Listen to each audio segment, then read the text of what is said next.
Section 1. First, you have some time to look at questions 1 to 5.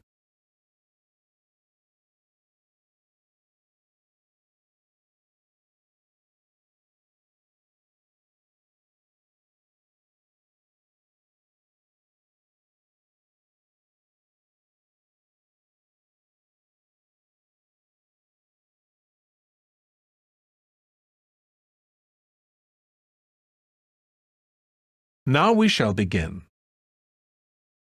You should answer the questions as you listen because you will not hear the recording a second time. Listen carefully and answer questions 1 to 5.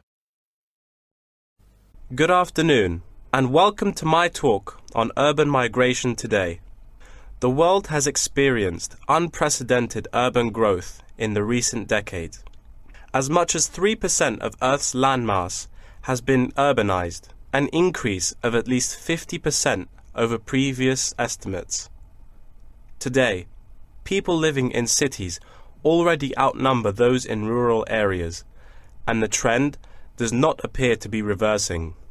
In addition, cities have larger amounts of carbon consumption than rural areas. This is a result from two major aspects. First, with the increase of urban population around the world, the massive construction of urban infrastructure and residential housing is hard to avoid. Second, urban households have a higher rate of car ownership and use more gasoline products. Even though rural exodus is often negatively judged, there are also benefits of migration shared by the local environment and the society as a whole.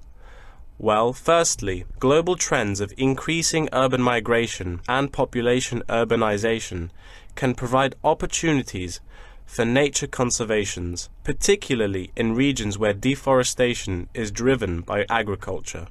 As rural dwellers leave their homes, local forests are left to recover. What's more, it is easier for city dwellers to get around. Living in the country means transport can be very difficult. For instance, after midnight, there are no buses or taxis in the countryside. However, there is still a number of public transport modes to choose from in the city. Finally, with more funds and advanced technology, cities endeavor to produce clean energy. New power plants have been built to take harmful methane gas created by the decomposition of rubbish and convert it into electricity. By doing so, an important greenhouse gas is turned into useful energy rather than being directly emitted into the atmosphere. The hustle and bustle of city life offers women the opportunity to explore different professions and pursue their own careers. Women in cities work as engineers, managers, and even football players. This change of roles has affected their marital status and family life. More women are choosing their careers over marriage, which raises the graph of late marriages. As a result, more are remaining single well into their late 30s. They want to be independent and earn money on their own. It is also easier for them to get a promotion while working in the city. Women are slowly achieving wider participation at work, while in rural areas, the mindset is still very conservative. Before you hear the rest of the conversation, you have some time to look at questions 6 to 10.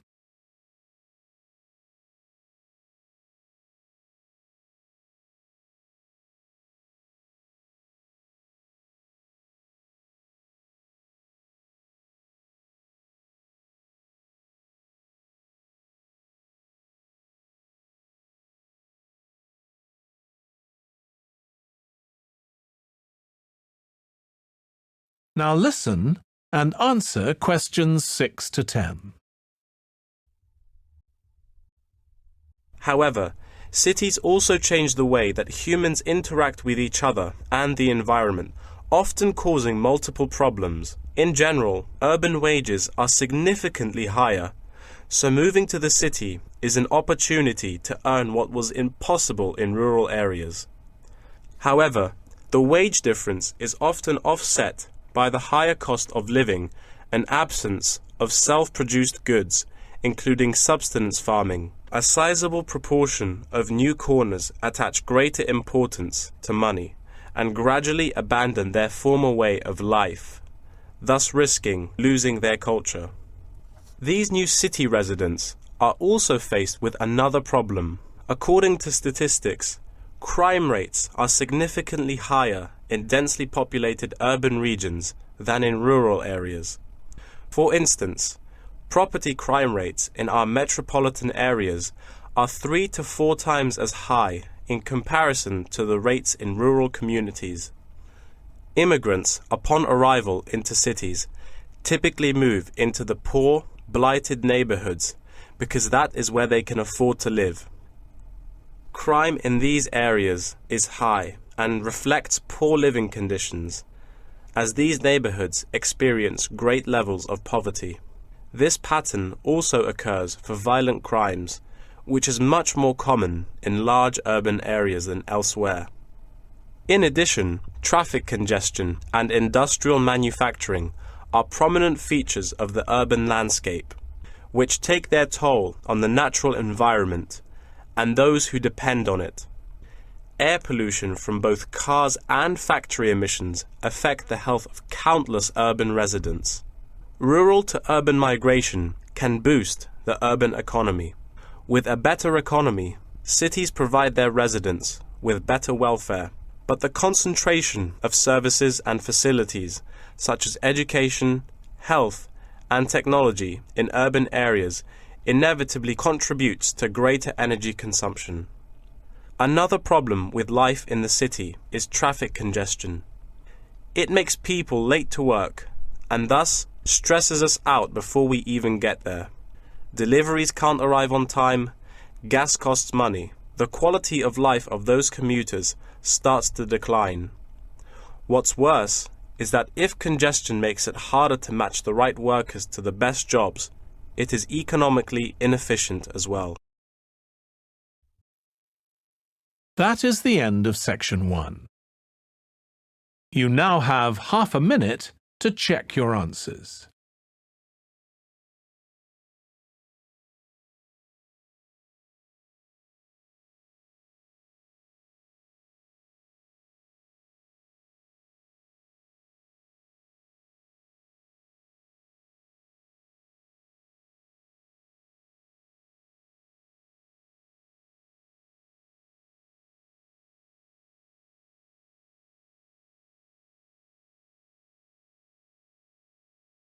Now turn to section 2.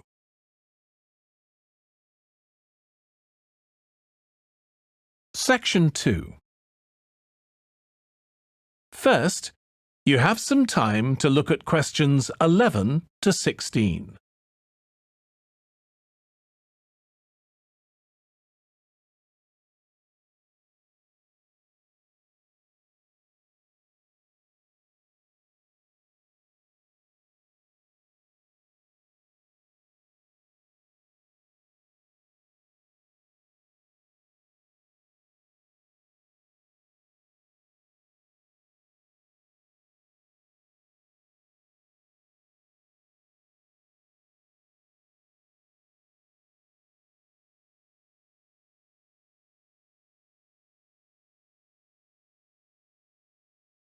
Now listen carefully and answer questions 11 to 16.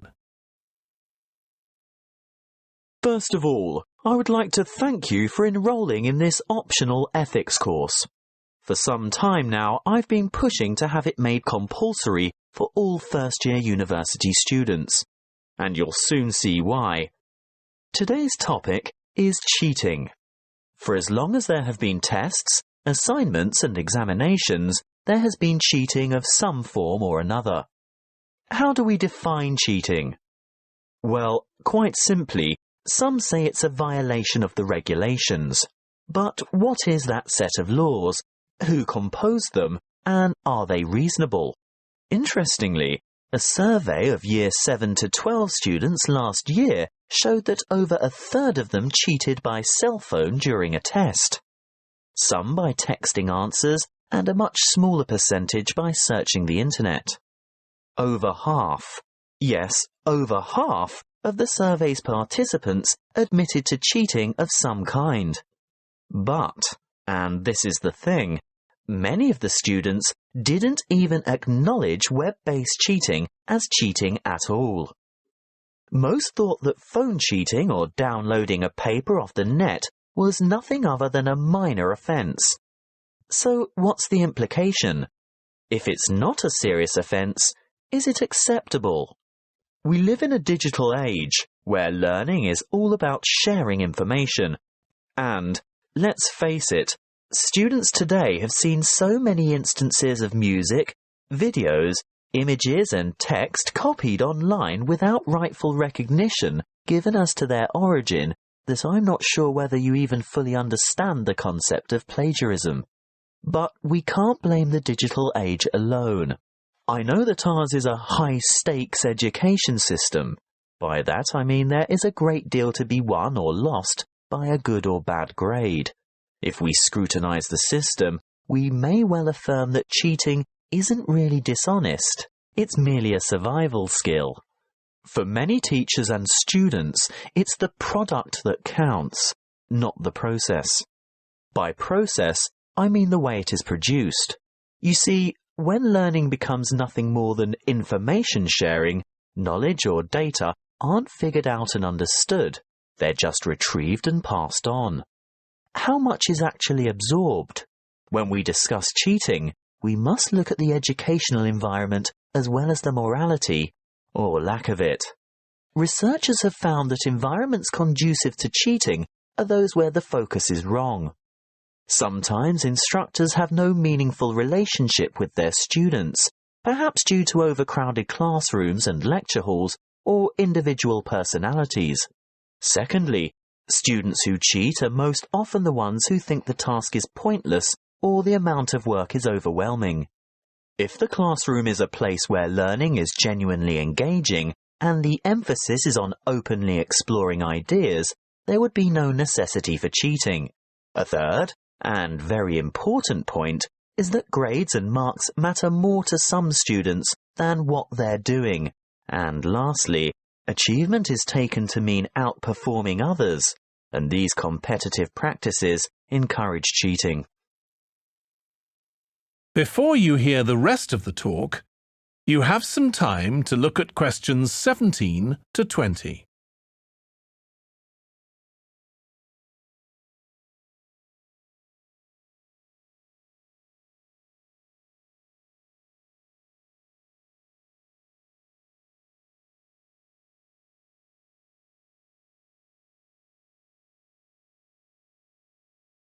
Now listen and answer questions 17 to 20.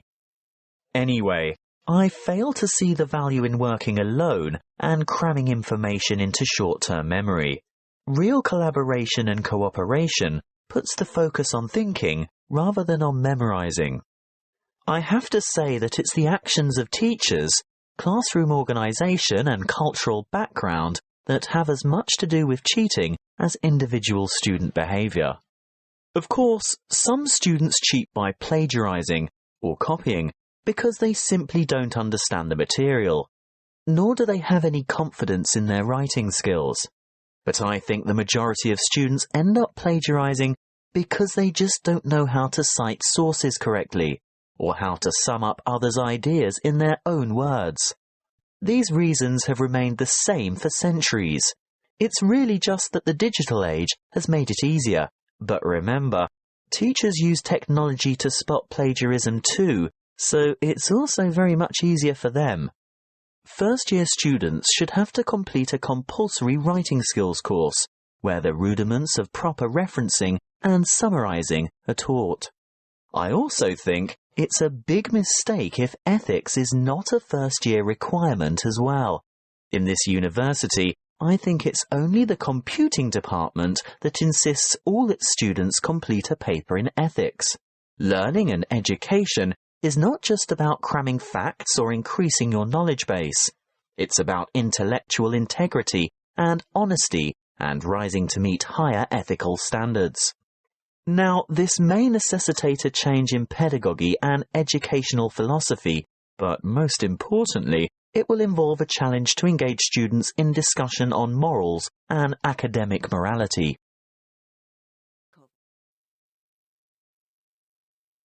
That is the end of section 2.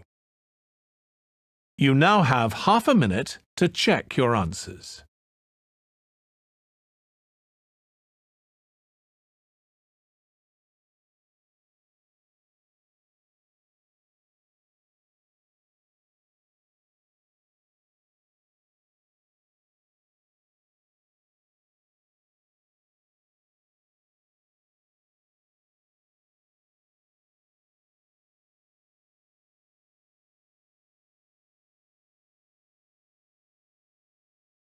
Now turn to section 3.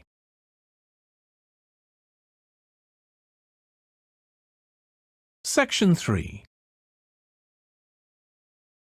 First, you have some time to look at questions 21 to 25.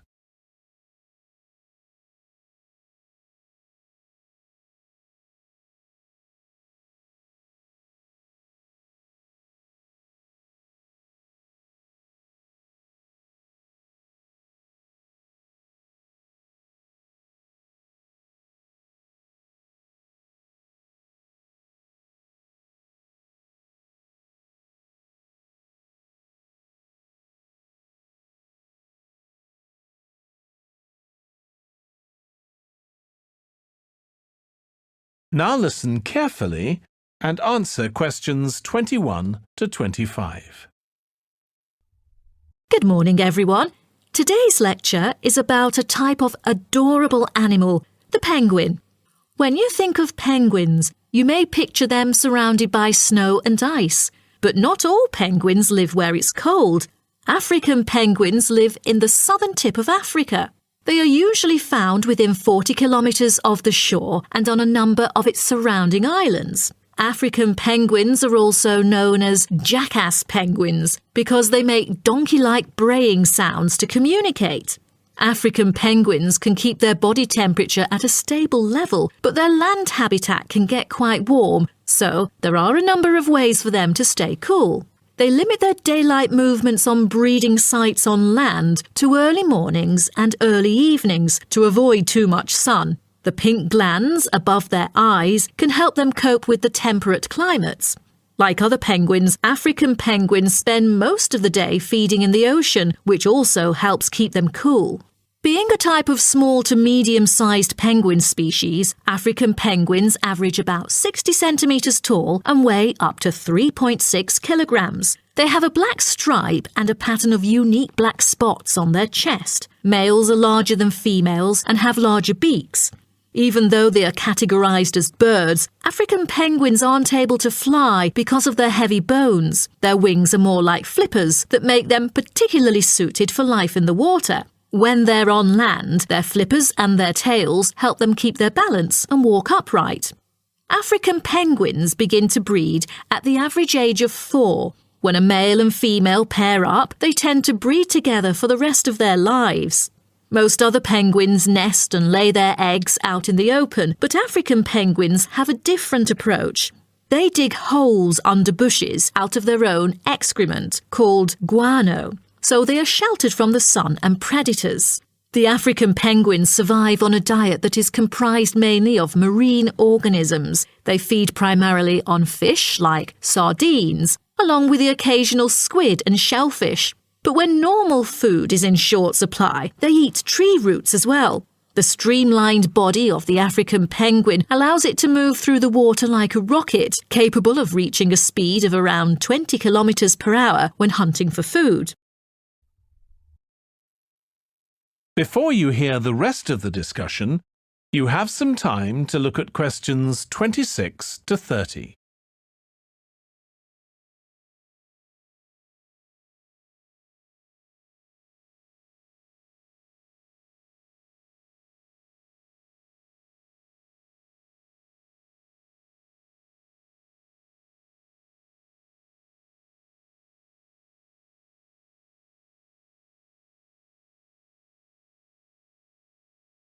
Now listen and answer questions 26 to 30.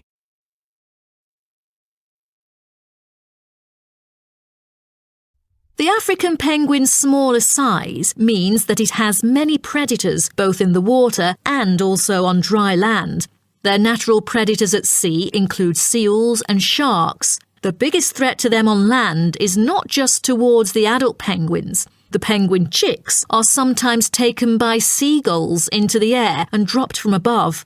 The seagulls could thus feed on them. At risk from predators, young penguins are protected for about 40 days after hatching by both parents. They will leave the colony when they are between 3 to 5 months old and will return a few years later. The entire surface of their body is densely covered with feathers, which fall off during the winter. This process is called molting and takes about 3 weeks to complete.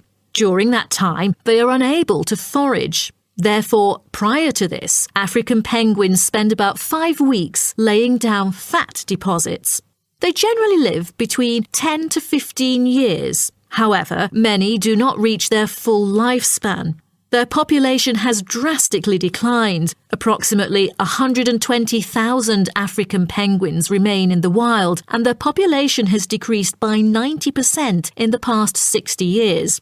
They are considered to be vulnerable and have been listed as being endangered. 2 major factors have contributed to their decline. They are struggling for nesting space due to human disruption and competing for food due to overfishing and pollution. With the limited number of breeding pairs, survivorship becomes difficult for African penguins. This makes them especially vulnerable as environmental conditions change or an outbreak of a disease occurs. For instance, avian malaria has caused 27% of the captive breeding penguins' deaths annually. The more genetic diversity there is within a species, the higher the likelihood that at least some of the individuals will adapt and survive. That is the end of section 3. You now have half a minute to check your answers.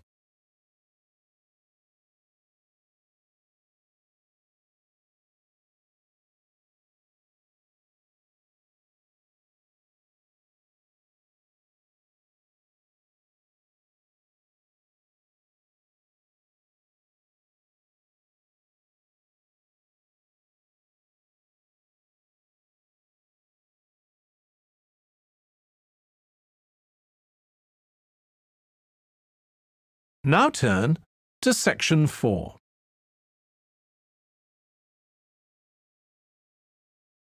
Section 4. First, you have some time to look at questions 31 to 40.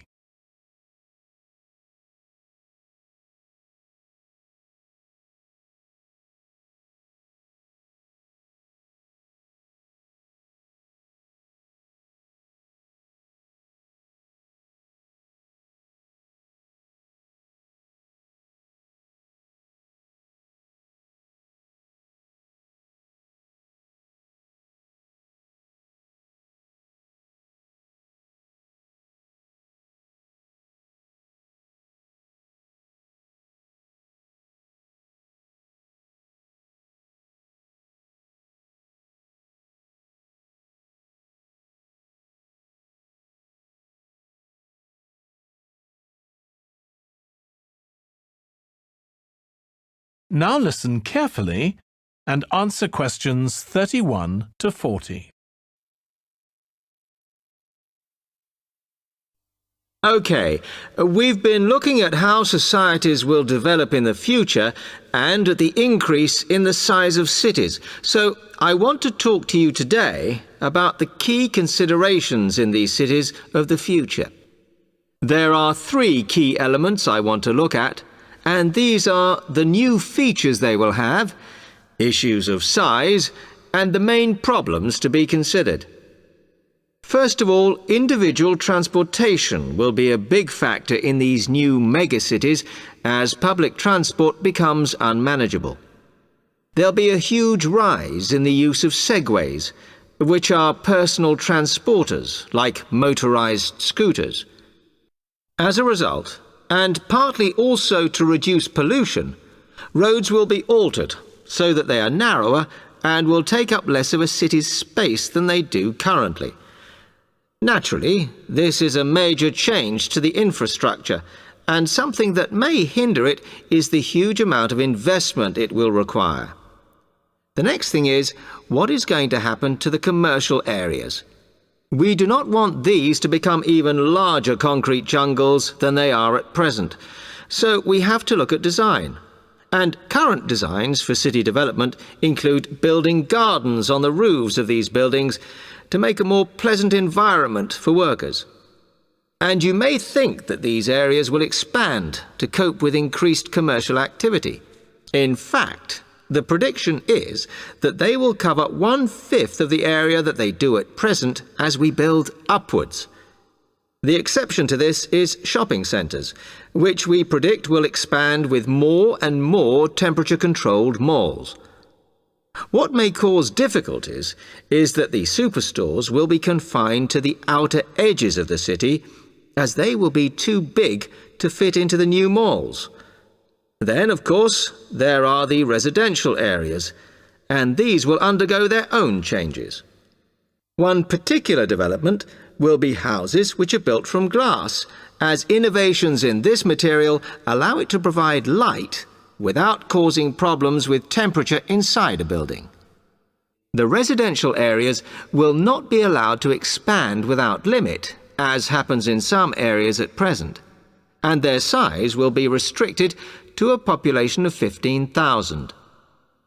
One issue, which has yet to be resolved, and I'm not sure it ever will be, is how we manage to house older residents.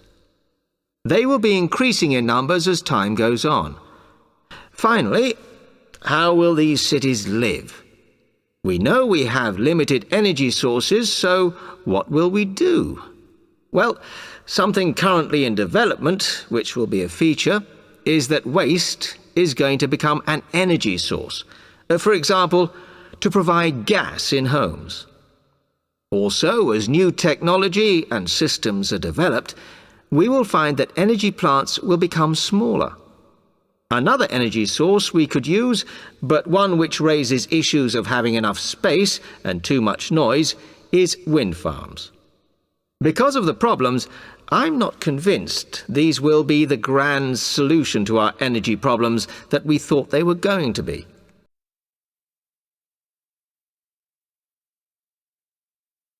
Now, moving on to looking at the social aspect of cities, we need to look at housing and how people will live. Cities currently have flats in the centre, populated by single people and wealthier residents, and families tend to move to the outskirts. In the future, the centre of cities will see a dramatic change. We will see many more examples of cooperative buildings. This is where people join together to form a company that owns the building they live in. And despite continuing shortages, there will also be a rise in the provision of retirement homes in city centres, so that the elderly can have easy access to hospitals and shops. Recently, we have seen a levelling off in the growth of private housing, and I think that will not change. But we are likely to see more social housing, as far fewer people will be able to afford to own their own homes. OK, now, if anybody has any...